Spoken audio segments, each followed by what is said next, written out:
అనుపమ పరమేశ్వరన్ కేవలం ఒక నటిగానే కాకుండా తనదైన శైలిలో వైవిధ్యమైన పాత్రలను ఎంచుకుంటూ టాలీవుడ్లో మలయాళ కుట్టిగా చెరగని ముద్ర వేశారు. ఆమె జీవితానికి సంబంధించిన మరిన్ని ఆసక్తికరమైన అంశాలు ఇప్పుడు తెలుసుకుందాం.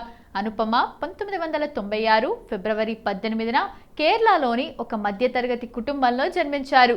చదువు కేరళలోని కొట్టాయంలోని సిఎంఎస్ కాలేజ్లో కమ్యూనికేటివ్ ఇంగ్లీష్లో డిగ్రీ చదివారు. అయితే సినిమాలపై ఉన్న ఆసక్తితో మధ్యలోనే చదువు ఆపేసి నటన వైపు మొగ్గు చూపారు. నేపథ్యం: ఆమె తండ్రి పరమేశ్వరన్, తల్లి సునీత.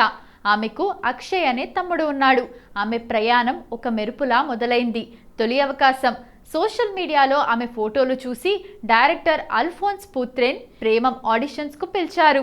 ఆ సినిమాలో ఆమె గ్రేస్, సహజమైన నటన కేరళలోనే కాకుండా తెలుగు రాష్ట్రాల్లో కూడా ఆమెకు విపరీతమైన క్రేజ్ తెచ్చిపెట్టింది.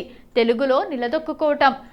ఆ చిత్రంతో నెగటివ్ షేడ్స్ ఉన్న పాత్రలో నటించిన తెలుగు ప్రేక్షకులు ఆమెను ఓన్ చేసేసుకున్నారు.